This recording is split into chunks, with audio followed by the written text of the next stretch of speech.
नमस्कार दोस्तों, welcome to Sambhav education. This is Aryan Shukla. दोस्तों, आज की क्लास में हम जीके के इंपॉर्टेंट क्वेश्चन डिस्कस करेंगे। ये सभी टॉप के क्वेश्चन होंगे, इंपॉर्टेंट क्वेश्चन होंगे। कुछ ऐसे प्रश्न हैं जो बीएड की प्रवेश परीक्षाओं में अभी तक पूछे गए हैं। सभी क्लास को ध्यान से देखिएगा। अगर कोई क्वेश्चन नहीं आता है उसे नोट डाउन कर सकते हो। जो एक्स्ट्रा फैक्ट आपको बताए जाएं उसे भी ध्यान से सुनिएगा। और ये क्लास स्पेशल बीएड प्रवेश परीक्षा के लिए है। एंड क्लास के अंत में बताना कि आपके कितने क्वेश्चन आज निकले। चलिए शुरू करते हैं आज की क्लास। आंसर करिए क्वेश्चन नंबर फर्स्ट के लिए। सभी जल्दी से आंसर करिए क्वेश्चन नंबर फर्स्ट के लिए। बताइए इसका राइट आंसर क्या होगा। धरोहर संग्रहालय कहाँ पर है, ये आपको बताना है। धरोहर म्यूजियम कहाँ पर है। तो सभी इसका आंसर करिए क्वेश्चन नंबर फर्स्ट के लिए। बताइए इसका राइट आंसर क्या होगा। सभी लोग आंसर भी जल्दी से दीजिए। बताइए इसका राइट आंसर क्या होगा। इसका right answer option number B होगा, Haryana. Yes, option number B correct answer होगा। आप लोग याद रखिएगा, धरोहर संग्रहालय हरियाणा में। तो ऑप्शन नंबर बी इसका राइट आंसर है। जिसने अभी क्वेश्चन नंबर फर्स्ट का ऑप्शन नंबर बी दिया उनका सही उत्तर है हरियाणा। करेक्ट आंसर होगा इसका। Option number B correct answer होगा। इसका आंसर करिए क्वेश्चन नंबर दो के लिए। बताइए शून्यवाद के प्रवर्तक कौन माने जाते हैं। इसका राइट आंसर क्या होगा क्वेश्चन नंबर दो का। क्या पूछा गया है, शून्यवाद के प्रवर्तक कौन माने जाते हैं। इसका right answer option number D होगा, Nagarjun. Yes, option number D correct answer होगा। आप लोग याद रखिएगा, नागार्जुन शून्यवाद के प्रवर्तक माने जाते हैं। तो ऑप्शन नंबर डी इसका राइट आंसर होगा। आगे बढ़ते हैं। इसका आंसर करिए क्वेश्चन नंबर तीन के लिए। यूएसए ने कब लोकतांत्रिक संविधान को अपनाया था, ये आपको बताना है। अमेरिका ने कब लोकतांत्रिक संविधान को अपनाया था। जिसने भी लाइव सेशन को लाइक नहीं किया है, लाइक कीजिए, शेयर कीजिए, चैनल पर नए हैं चैनल को सब्सक्राइब कीजिए, बेल आइकन को प्रेस कीजिए ताकि सभी नोटिफिकेशन आप तक पहुंच सके। इसका right answer option number B होगा, 1787। बी करेक्ट आंसर होगा। यह क्वेश्चन बहुत सी परीक्षाओं में पूछा हुआ क्वेश्चन है, वैसे आप लोग याद रखिएगा। यूएसए ने 1787 में लोकतांत्रिक संविधान को अपनाया था। ऑप्शन नंबर बी इसका राइट आंसर होगा। आगे बढ़ते हैं। इसका आंसर करिए क्वेश्चन नंबर फोर के लिए। बताइए वित्त आयोग के पहले अध्यक्ष कौन थे। सभी इसका आंसर करिएगा। वित्त आयोग के पहले अध्यक्ष आपको बताने हैं कौन थे। इसका right answer option number C होगा, के सी नियोगी। या तो option number C correct answer होगा, के सी नियोगी वित्त आयोग के पहले अध्यक्ष थे। तो ऑप्शन नंबर सी इसका राइट आंसर है। सभी ने करेक्ट आंसर दिया। इस बार आप सभी का राइट आंसर है। ऑप्शन नंबर सी इसका राइट आंसर होगा, K C Niyogi correct answer होगा इसका। या तो option number C correct answer होगा। इसका आंसर करिए क्वेश्चन नंबर फाइव के लिए। बताइए पंडित भीमसेन जोशी शास्त्रीय संगीत की किस परंपरा से संबंधित हैं। इसका राइट आंसर क्या होगा। सभी इसका आंसर करिए क्वेश्चन नंबर फाइव के लिए। बताइए पंडित भीमसेन जोशी शास्त्रीय संगीत की किस परंपरा से संबंधित हैं। इसका राइट आंसर क्या होगा। इसका right answer option number D होगा, हिंदुस्तानी। या तो option number D correct answer है। पंडित भीमसेन जोशी शास्त्रीय संगीत की हिंदुस्तानी परंपरा संबंधित है। तो ऑप्शन नंबर डी इसका राइट आंसर है। इसका आंसर करिए क्वेश्चन नंबर सिक्स के लिए। सभी इसका आंसर करिए क्वेश्चन नंबर सिक्स के लिए। बताइए इसका राइट आंसर क्या होगा। कमांड कंट्रोल प्लस पी का प्रयोग क्यों किया जाता है, किसके लिए किया जाता है, ये आपको बताना है। तो सभी इसका आंसर करिए क्वेश्चन नंबर सिक्स के लिए। बताइए इसका राइट आंसर क्या होगा। कमांड कंट्रोल प्लस पी का प्रयोग किया जाता है। इसका right answer option number B होगा, पेस्ट करने के लिए। क्या करने के लिए, पेस्ट करने के लिए प्रयोग किया जाता है। ऑप्शन नंबर बी इसका राइट आंसर होगा। इसका आंसर करिए क्वेश्चन नंबर सेवन के लिए। भारत के भौगोलिक केंद्र होने के कारण निम्न में से किस शहर को जीरो मील सेंटर कहा जाता है। सभी इसका आंसर करिएगा, आपको बताना है। चार ऑप्शन दिए गए हैं आपको, इनमें से किसे भारत में जीरो मील सेंटर कहा जाता है। नागपुर, भोपाल, इंदौर या फिर जबलपुर, इस प्रकार से ऑप्शन है। तो सभी इसका आंसर करिए क्वेश्चन नंबर सेवन के लिए। बताइए इसका राइट आंसर क्या होगा। इसका right answer option number A होगा, नागपुर को। क्या करेक्ट आंसर है। ऑप्शन नंबर ए इसका राइट आंसर है। आप लोग याद रखिएगा, नागपुर को भारत में जीरो मील सेंटर कहते हैं। ऑप्शन नंबर ए इसका राइट आंसर है। ये महाराष्ट्र का शहर है, इसे ऑरेंज सिटी के नाम से भी जाना जाता है भारत में। अगर पूछा जाए भारत में ऑरेंज सिटी के नाम से किसे जाना जाता है, तो आप लोग याद रखिएगा नागपुर को। इसका आंसर करिए क्वेश्चन नंबर आठ के लिए। भारतीय गन्ना अनुसंधान संस्थान कहाँ पर है। Good evening. तो सभी इसका आंसर करिए क्वेश्चन नंबर 8 के लिए। बताइए इसका करेक्ट आंसर क्या होगा। भारतीय गन्ना अनुसंधान संस्थान कहाँ पर स्थित है, इसका राइट आंसर क्या होगा। सभी जल्दी से आंसर करिए।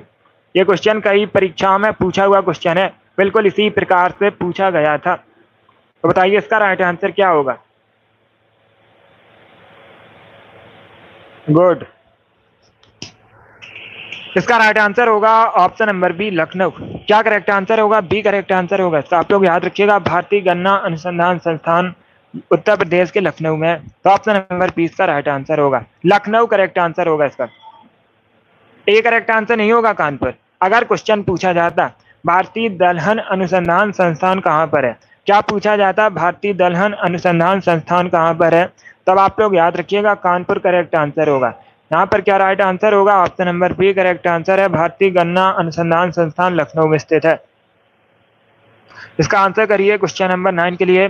जीवन रक्षक धातु किसे कहते हैं, तो इसका राइट आंसर होगा option number B, radium. Radium को कहा जाता है जीवन रक्षक धातु। 20 का राइट आंसर होगा। यूरेनियम को येलो केक कहा जाता है, पारा एगमात धातु है जो द्रव अवस्था में पाई जाती है।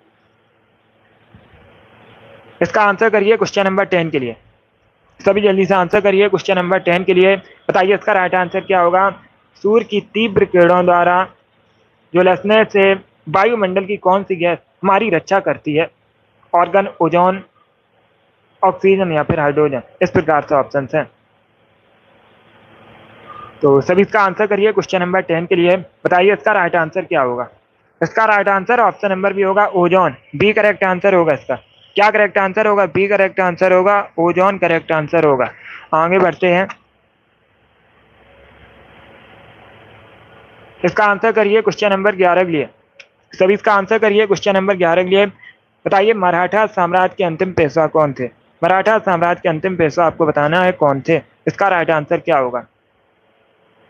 डी करेक्ट आंसर होगा, बाजीराव द्वितीय मराठा साम्राज्य के अंतिम पेशवा थे और पेशवाई को समाप्त किया गया था 1818 में। ये पूछा जाता है क्वेश्चन, इसे भी आप लोग याद रखिएगा।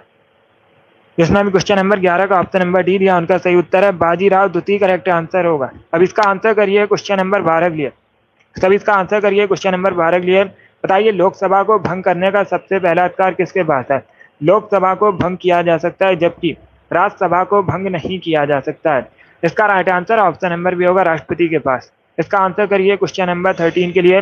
विश्व डाक संघ का मुख्यालय कहाँ पर है। सभी इसका आंसर करिएगा। बताइए विश्व डाक संघ का मुख्यालय कहाँ पर है। इसका right answer option number A होगा, बर्न में। या तो option number A correct answer होगा। ए करेक्ट आंसर होगा इसका। स्विट्जरलैंड की राजधानी है बर्न और बर्न में विश्व डाक संघ का मुख्यालय है। तो ऑप्शन नंबर ए इसका राइट आंसर है। इसका आंसर करिए क्वेश्चन नंबर 14 के लिए। नर्मदा बचाओ आंदोलन के नेता कौन है। आपको बताना है नर्मदा बचाओ आंदोलन के प्रमुख नेता कौन है। इसका राइट आंसर क्या होगा। इसका right answer option number C होगा, मेधा पाटकर। या तो option number C correct answer होगा, मेधा पाटकर करेक्ट आंसर है। इसका आंसर करिए क्वेश्चन नंबर 15 के लिए। स्टेनलेस स्टील क्या है। सभी इसका आंसर करिए क्वेश्चन नंबर 15 के लिए। क्या पूछा गया, स्टेनलेस स्टील क्या है। गैस, अधातु, मिश्र धातु या फिर नन ऑफ दी, जिनमें से कोई नहीं। इसका right answer option number C होगा, मिश्र धातु। Yes, option number C correct answer होगा। स्टेनलेस स्टील एक मिश्र धातु है, तो ऑप्शन नंबर सी इसका राइट आंसर है। आगे बढ़ते हैं। इसका आंसर करिए क्वेश्चन नंबर 16 के लिए। बताइए विश्व दूरसंचार दिवस कब मनाया जाता है। सभी इसका आंसर करिएगा। बताइए विश्व दूरसंचार दिवस कब मनाया जाता है। इसका राइट आंसर क्या होगा। तो सभी इसका आंसर करिए क्वेश्चन नंबर 16 के लिए। बताइए इसका राइट आंसर क्या होगा। इसका right answer option number B होगा, 17 मई को। क्या करेक्ट आंसर होगा, बी करेक्ट आंसर होगा। 17 मई को मनाया जाता है विश्व दूरसंचार दिवस। ऑप्शन नंबर बी इसका राइट आंसर है। इसका आंसर करिए क्वेश्चन नंबर 17 के लिए। बताइए गांधी को महात्मा किसने कहा था। आपको बताना है गांधी को महात्मा किसने कहा था। इसका राइट आंसर क्या होगा। इसका right answer option number B होगा, रविन्द्रनाथ टैगोर ने। या तो option number B correct answer होगा, रविन्द्रनाथ टैगोर ने गांधी को महात्मा कहा था। तो ऑप्शन नंबर 20 का राइट आंसर होगा। इसका आंसर करिए क्वेश्चन नंबर 18 के लिए। बताइए इनमें से कौन सा कथन सही नहीं है। 4 ऑप्शन आपको दिए गए हैं। बताइए इनमें से कौन सा कथन सही नहीं है। चार ऑप्शन को पढ़ लीजिए, उसके बाद ही आंसर करिएगा। ये केमिस्ट्री संबंधित क्वेश्चन है। इसका करेक्ट आंसर बताइए क्या होगा। इसका right answer option number A होगा। मैग्नीशियम हाइड्रोक्साइड का केमिकल फॉर्मूला क्या होता है? MgOH का होल ट्वाइस। क्या होता है? MgOH का होल ट्वाइस। तो ऑप्शन नंबर ए इसका राइट आंसर होगा। बाकी आप लोग याद रखिएगा, सल्फ्यूरिक एसिड का केमिकल फार्मूला होता है H2SO4। अमोनियम हाइड्रोक्साइड का केमिकल फार्मूला होता है NH4OH। और आप लोग याद रखिएगा, नाइट्रिक एसिड का केमिकल फार्मूला होता है HNO3। तो इसका right answer option number A होगा। इसका आंसर करिए क्वेश्चन नंबर 19 के लिए। तत्बोधनी सभा की स्थापना किसने की थी? ए करेक्ट आंसर होगा देवेंद्र नाथ ठाकुर ने। क्या करेक्ट आंसर होगा? ऑप्शन नंबर ए इसका राइट आंसर है। देवेंद्र नाथ ठाकुर ने तत्बोधनी सभा की स्थापना की थी। तो ऑप्शन नंबर ए इसका राइट आंसर है। इसका आंसर करिए क्वेश्चन नंबर 20 के लिए। सभी जल्दी से आंसर करिए क्वेश्चन नंबर 20 के लिए। बताइए इसका राइट आंसर क्या होगा। क्वेश्चन इस प्रकार है, पृथ्वी के वायुमंडल में सबसे प्रचुर मात्रा में कौन निष्क्रिय गैस पाई जाती है? इसका राइट आंसर क्या होगा? सबसे अधिक मात्रा में आपको बताना है पृथ्वी के वायुमंडल में कौन सी निष्क्रिय गैस है। हीलियम, नियॉन, ऑर्गन या फिर जिनॉन। इस प्रकार से ऑप्शन हैं। तो इसका right answer option number C होगा organ. Yes, option number C correct answer होगा। पृथ्वी के वायुमंडल में सबसे अधिक मात्रा में ऑर्गन निष्क्रिय गैस पाई जाती है। ऑप्शन नंबर सी इसका राइट आंसर होगा। अब इसका आंसर करिए क्वेश्चन नंबर 21 के लिए। क्षेत्रफल के अनुसार विश्व में भारत का स्थान कौन सा है? सरल क्वेश्चन है, सभी जल्दी से आंसर करिएगा। बताइए इसका राइट आंसर क्या होगा। क्षेत्रफल के अनुसार विश्व में भारत का स्थान कौन सा है? 7वां स्थान है। ऑप्शन नंबर डी इसका राइट आंसर होगा। पहले स्थान पर कौन सा देश है क्षेत्रफल की दृष्टि से? तो आप लोग याद रखिएगा, रसिया पहले स्थान पर है और भारत 7वें स्थान पर है। और अगर पूछा जाए जनसंख्या की दृष्टि से विश्व में पहले स्थान पर कौन सा है, तब आप लोग याद रखिएगा अपना देश भारत। इसका आंसर करिएगा क्वेश्चन नंबर 22 के लिए। भारत का 28वां राज्य कौन सा है? सभी इसका आंसर करिए। बताइए भारत का 28वां राज्य कौन सा है? इसका राइट आंसर क्या होगा? बी करेक्ट आंसर होगा झारखंड। Yes, option number B correct answer होगा। झारखंड भारत का 28वां राज्य है। ऑप्शन नंबर बी इसका राइट आंसर होगा। तेलंगाना करेक्ट आंसर नहीं होगा। तेलंगाना भारत का 29वां राज्य है। तेलंगाना भारत का 29वां राज्य है। झारखंड इसका राइट आंसर होगा। इसका आंसर करिए क्वेश्चन नंबर 23 के लिए। बताइए भारत में सबसे अधिक जनसंख्या घनत्व वाला राज्य कौन सा है? सबसे अधिक जनसंख्या घनत्व वाला राज्य पूछा गया है भारत में कौन सा है? तो इसका राइट आंसर क्या होगा? अगर पूछा जाए सबसे अधिक जनसंख्या किस राज्य में, तब आप लोग याद रखिएगा उत्तर प्रदेश में सबसे अधिक जनसंख्या है। और जनसंख्या घनत्व पूछा गया है तो बिहार करेक्ट आंसर होगा इसका। अब इसका आंसर करिए क्वेश्चन नंबर 24 के लिए। बताइए ईरान का नेपोलियन किसे कहते हैं? ईरान का नेपोलियन कहा जाता है नादिर शाह को। भारत का नेपोलियन कहा जाता है समुद्रगुप्त को। अगर पूछा जाए भारत का नेपोलियन किसे कहते हैं, समुद्रगुप्त को कहते हैं। इसका आंसर करिए क्वेश्चन नंबर 25 के लिए। हवा क्या है? भारयुक्त, भारीन, दोनों या फिर नन ऑफ दीज। तो सभी इसका आंसर करिए क्वेश्चन नंबर 25 के लिए। बताइए इसका राइट आंसर क्या होगा। इसका राइट आंसर होगा ऑप्शन नंबर बी भारयुक्त। बी करेक्ट आंसर होगा इसका। क्या करेक्ट आंसर है? Option number B correct answer होगा, हवा भारयुक्त है। इसका आंसर करिएगा। क्वेश्चन नंबर 26 के लिए आंसर करिए। बताइए राइट आंसर क्या होगा। एलईडी का फुल फॉर्म क्या होता है? एलईडी के आविष्कार के लिए 2014 में नोबेल पुरस्कार मिला था। आपको बताना है एलईडी का फुल फॉर्म क्या होता है, पूर्ण रूप बताना आपको। तो सभी इसका आंसर करिए क्वेश्चन नंबर 26 के लिए। इसका right answer option number C होगा, light emitting diode. C correct answer होगा इसका। ऑप्शन नंबर सी इसका राइट आंसर है। क्वेश्चन नंबर 27 के लिए आंसर करिए। बताइए मानव शरीर में रक्त कहाँ पर शुद्ध होता है? इसका राइट आंसर क्या होगा। मानव शरीर में रक्त कहाँ पर शुद्ध होता है? हृदय, फेफड़ा, वृक्क या फिर धमनी। इस प्रकार से ऑप्शन हैं। तो सभी इसका आंसर करिए क्वेश्चन नंबर 27 के लिए।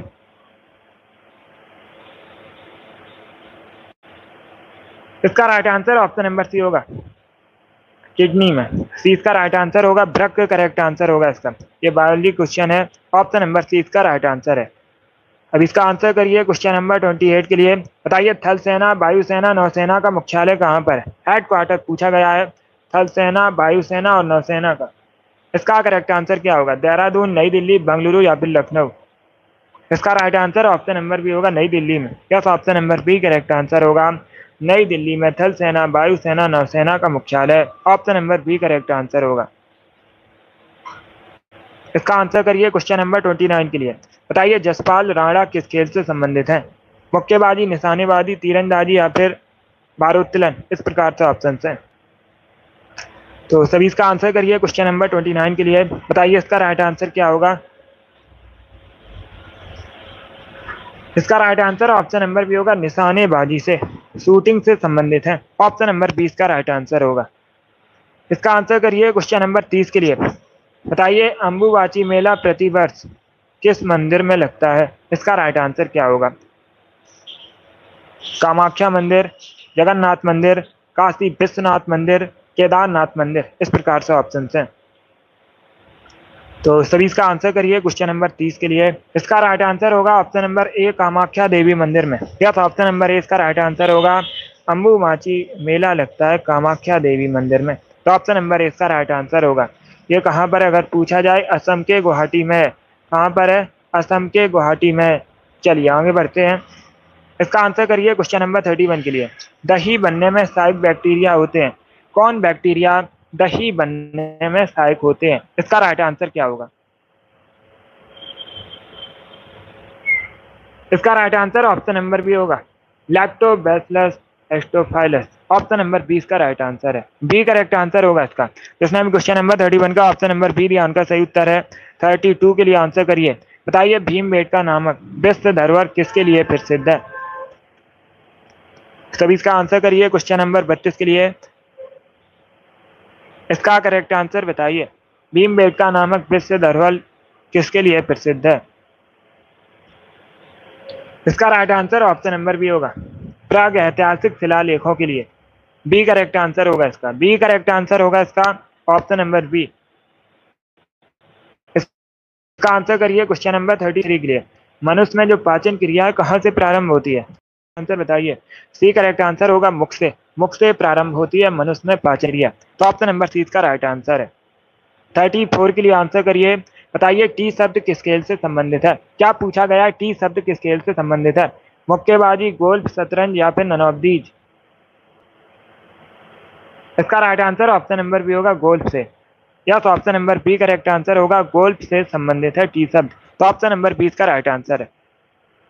इसका आंसर करिए क्वेश्चन नंबर 35 के लिए। जम्मू कश्मीर केसर खेती के लिए प्रसिद्ध है। कई बार मैंने आपको बताया भी है।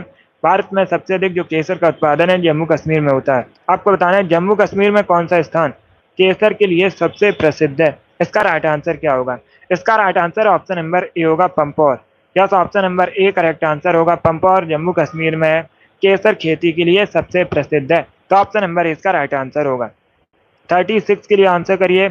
बताइए इनमें से कौन सा कैल्शियम कार्बोनेट का एक ग्रुप है? 4 ऑप्शन आपको दिए गए।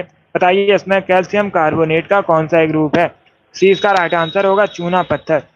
सी करेक्ट आंसर होगा इसका। इसका आंसर करिए क्वेश्चन नंबर 37 के लिए।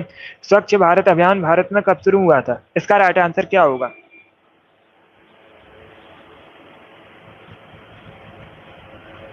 तो सभी इसका आंसर करिए क्वेश्चन नंबर 37 के लिए। बताइए स्वच्छ भारत अभियान कब शुरू हुआ था?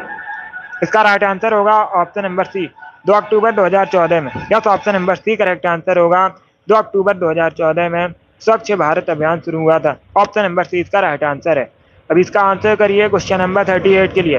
भारतीय दलहन अनुसंधान संस्थान कहाँ पर है?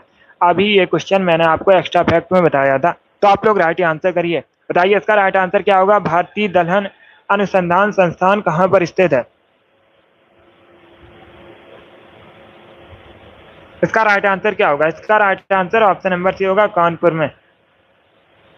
सी करेक्ट आंसर होगा। उत्तर प्रदेश के कानपुर में भारतीय दलहन अनुसंधान संस्थान है। ऑप्शन नंबर सी इसका राइट आंसर है। अब इसका आंसर करिए क्वेश्चन नंबर 39 के लिए। बताइए मिशनरी ऑफ चैरिटी किस शहर में है? तो सभी इसका आंसर करिएगा। बताइए मिशनरी ऑफ चैरिटी किस शहर में है? इसका राइट आंसर क्या होगा? चेन्नई में, कोलकाता में, नई दिल्ली में या फिर रांची में? इसका राइट आंसर बताइएगा। बी करेक्ट आंसर होगा इसका। बी करेक्ट आंसर होगा इसका। आप लोग याद रखिएगा कोलकाता में मिशनरी ऑफ चैरिटी है। तो ऑप्शन नंबर 20 का राइट आंसर है। रांची करेक्ट आंसर नहीं होगा इसका। इसका right answer option number B होगा, कोलकाता में। कोलकाता वेस्ट बंगाल की राजधानी है। पूछा जाता है कोलकाता कहाँ की राजधानी है, वेस्ट बंगाल की राजधानी है। ये जो कोलकाता है हुगली नदी किनारे बसा है। ईडन गार्डन क्रिकेट स्टेडियम भी कोलकाता में है। इसका आंसर करिए क्वेश्चन नंबर 40 के लिए। श्रीलंका का राष्ट्रीय खेल बताइए क्या होगा। सभी इसका आंसर करिएगा।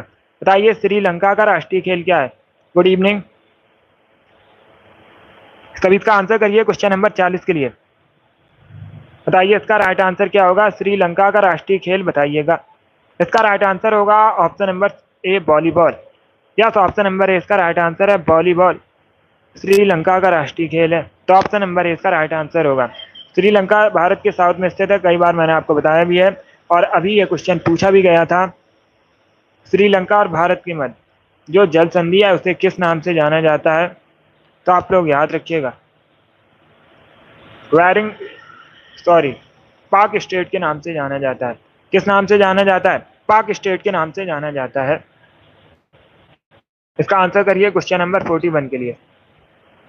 सभी इसका आंसर करिए। क्वेश्चन आंसर क्या होगा। भारतीय संसद द्वारा भगोड़ा आर्थिक अधिनियम कब पारित किया गया था। इसका राइट आंसर क्या होगा।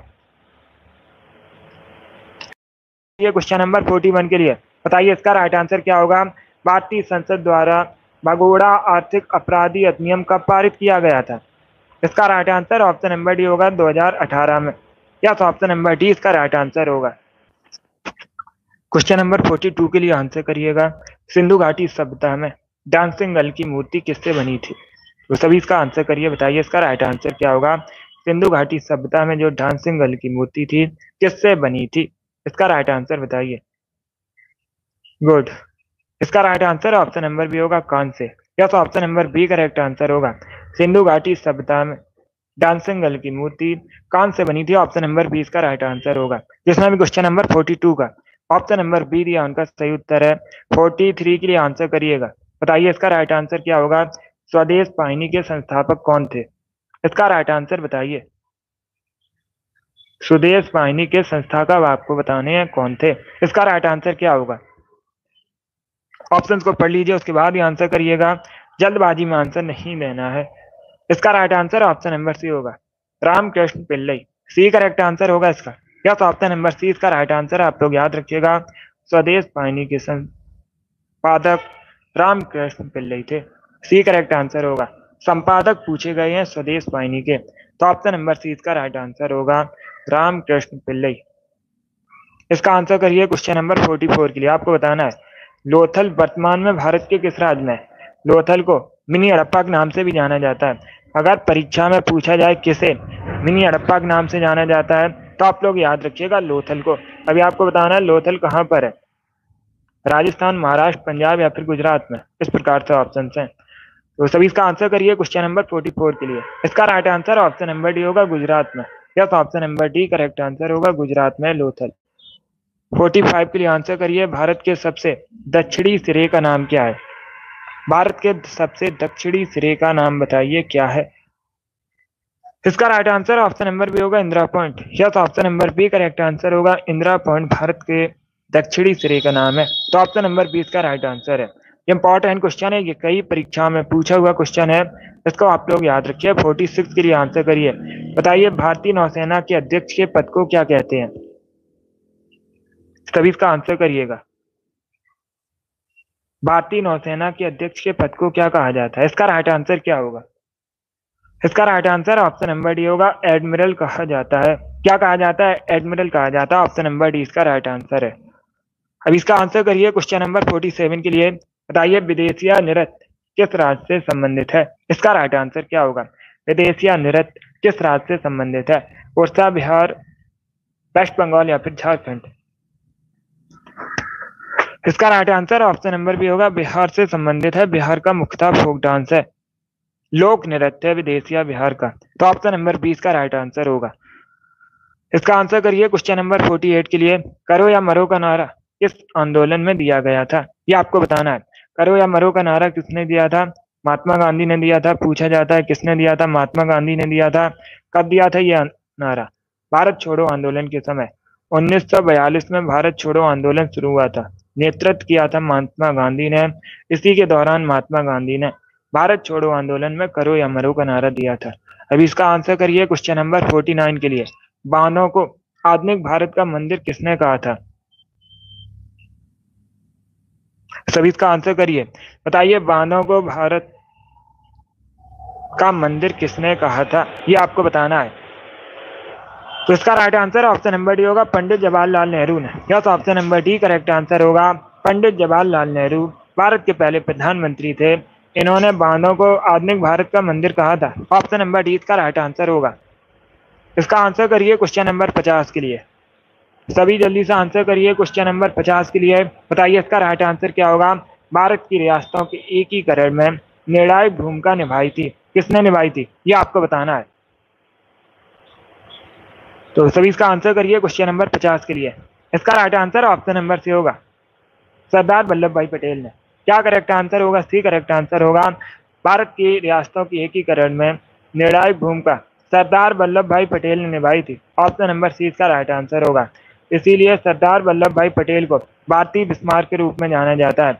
अगर पूछा जाए भारतीय बिस्मार्क किसे कहा जाता है, तो आप लोग याद रखिए सरदार वल्लभ भाई पटेल को। इसका आंसर करिए क्वेश्चन नंबर 51 के लिए। फ्रांसीसी उपनिवेश की राजधानी बताइएगा। फ्रांसीसी उपनिवेश की राजधानी क्या थी? बी करेक्ट आंसर होगा Puducherry. Yes, option number B correct answer होगा, पुडुचेरी फ्रांसीसी उपनिवेश की राजधानी थी। तो ऑप्शन नंबर बी इसका राइट आंसर होगा। और अगर पूछा जाए पुर्तगाली उपनिवेश की राजधानी क्या थी, इंपॉर्टेंट है, परीक्षा में पूछ सकते हैं। पुर्तगाली उपनिवेश की राजधानी क्या थी, तो आप लोग याद रखिएगा गोवा। ये दोनों इंपॉर्टेंट क्वेश्चन है। 52 के लिए आंसर करिए। बंगाल के शोक के नाम से किसे जाना जाता है? बताइए बंगाल के शोक के नाम से किसे जाना जाता है? ए करेक्ट आंसर होगा दामोदर को। बंगाल के शोक के नाम से जाना जाता है। गोमती नदी के किनारे लखनऊ शहर बसा, आप लोग याद रखिएगा। जो लखनऊ है उत्तर प्रदेश की राजधानी है, गोमती नदी किनारे बसा है। कोसी नदी को बिहार का शोक कहते हैं। अगर पूछा जाए बिहार का शोक किसे कहते हैं, तो आप लोग याद रखिएगा कोसी नदी को। इसका आंसर करिए क्वेश्चन नंबर 53 के लिए। मध्य प्रदेश का स्टेट फ्रूट बताइए क्या है? राजकीय फल क्या है मध्य प्रदेश का, ये आपको बताना है। तो इसका right answer option number A होगा, मैंगो। क्या ऑप्शन नंबर ए इसका राइट आंसर है, आम। मध्य प्रदेश का राजकीय फल है। ऑप्शन नंबर ए इसका राइट आंसर होगा। और अगर पूछा जाए परीक्षा में, क्या क्वेश्चन पूछा जाए परीक्षा में, आम का बॉटैनिकल नेम क्या होता है, तो आप लोग याद रखिएगा मैंगी फेरा इंडिका आम का बॉटैनिकल नेम है। इसका आंसर करिए क्वेश्चन नंबर 54 के लिए। हमारे सौर मंडल का कौन सा ग्रह आकार में पृथ्वी के समान है? सभी इसका आंसर करिएगा। इसका right answer option number C होगा, शुक्र। Yes, option number C correct answer होगा। शुक्र पृथ्वी में समान है आकार में, तो ऑप्शन नंबर सी इसका राइट आंसर होगा। पृथ्वी के आकार में समान है शुक्र, तो सी करेक्ट आंसर होगा। शुक्र को पृथ्वी की जुड़वा बहन भी कहा जाता है। अगर पूछा जाए पृथ्वी का जुड़वा बहन किसे कहा जाता है, तो आप लोग याद रखिएगा शुक्र को। और इसे सांझ का तारा, भोर का तारा भी कहा जाता है। और ये सौर मंडल का सबसे चमकीला ग्रह है। अगर पूछा जाए हमारे सौर मंडल का सबसे चमकीला ग्रह कौन सा है, तो आप लोग याद रखिएगा शुक्र। अब इसका आंसर करिए क्वेश्चन नंबर 55 के लिए। बताइए वायुमंडल की सबसे निचली परत कौन सी है? सभी इसका आंसर करिएगा। इसका right answer option number C होगा, क्षोभ मंडल। Yes, option number C correct answer होगा। वायुमंडल की सबसे निचली परत क्षोभ मंडल है। ऑप्शन नंबर सी इसका राइट आंसर है। इसका आंसर करिए क्वेश्चन नंबर 56 के लिए। बताइए इनमें से विद्युत का कुचालक कौन सा है? इसका राइट आंसर बताइएगा। सभी इसका आंसर करिए क्वेश्चन नंबर 56 के लिए। क्या पूछा गया है? इनमें से विद्युत का कुचालक क्या है? इसका राइट आंसर क्या होगा? इसका right answer option number D होगा, शुद्ध पानी। डी करेक्ट आंसर होगा इसका। ऑप्शन नंबर डी इसका राइट आंसर है। शुद्ध पानी विद्युत का कुचालक है, तो ऑप्शन नंबर डी इसका राइट आंसर है। डी करेक्ट आंसर होगा इसका। चलिए आगे बढ़ते हैं। 57 के लिए आंसर करिए। सिटीजन एंड सोसाइटी नामक पुस्तक किसने लिखी है? सभी इसका आंसर करिएगा। सिटीजन एंड सोसाइटी नामक पुस्तक किसने लिखी है? इसका right answer option number B होगा, Hamid Ansari. Yes, option number B correct answer होगा। भारत के पूर्व उपराष्ट्रपति हामिद अंसारी, इन्होंने सिटीजन एंड सोसाइटी नामक पुस्तक लिखी है। ऑप्शन नंबर बी इसका राइट आंसर होगा। इसका आंसर करिए क्वेश्चन नंबर 58 के लिए। भारत के पहले ओडीआई कैप्टन कौन है? भारत के पहले ओडीआई कैप्टन कौन है? इसका राइट आंसर क्या होगा? इसका right answer option number A होगा Ajit Wadekar. Yes, option number A correct answer होगा। अजीत वाडेकर भारत के पहले ओडीआई कैप्टन है। इसका आंसर करिए क्वेश्चन नंबर 59 के लिए। डबल फॉल्ट किस खेल से संबंधित शब्द है? इसका राइट आंसर क्या होगा? इसका राइट आंसर क्या होगा? डबल फॉल्ट शब्द किस खेल से संबंधित है? ऑप्शंस को पढ़ लीजिए, उसके बाद ही आंसर करिए। जल्दबाजी में आंसर नहीं देना है। बताइए क्वेश्चन नंबर 59 का करेक्ट आंसर क्या होगा? इसका right answer option number B होगा, टेनिस से संबंधित है। इसका आंसर करिए क्वेश्चन नंबर 60 के लिए। सभी जल्दी से आंसर करिए क्वेश्चन नंबर 60 के लिए। बताइए कोस्का का पावर हाउस किसे कहा जाता है? कोस्का का पावर हाउस किसे कहा जाता है? इसका right answer option number C होगा, माइटोकॉन्ड्रिया को। Yes, option number C correct answer होगा, माइटोकॉन्ड्रिया को कोस्का का पावर हाउस कहते हैं। ऑप्शन नंबर सी इसका राइट आंसर होगा। सी इसका राइट आंसर है। बहुत अच्छे, गुड। सी इसका राइट आंसर होगा। चलिए दोस्तों, आज की क्लास में हमने जीके के साथ इंपॉर्टेंट क्वेश्चन डिस्कस किए with extra fact. I hope आप सभी को ये क्वेश्चन समझ आए होंगे। सो क्लास को लाइक कीजिए, शेयर कीजिए, चैनल पर नए हैं चैनल को सब्सक्राइब कीजिए, बेल आइकन को प्रेस कीजिए ताकि सभी नोटिफिकेशन आप तक पहुंच सकें। डेली क्लास होती है शाम को 8 बजे, जीके जीएस की क्लास है। सभी लोग डेली सेशन को ज्वाइन कीजिएगा। बहुत अच्छे, चलिए इसी के साथ मैं आपको मिलूंगा अगली क्लास में। Thank you guys, thank you for watching.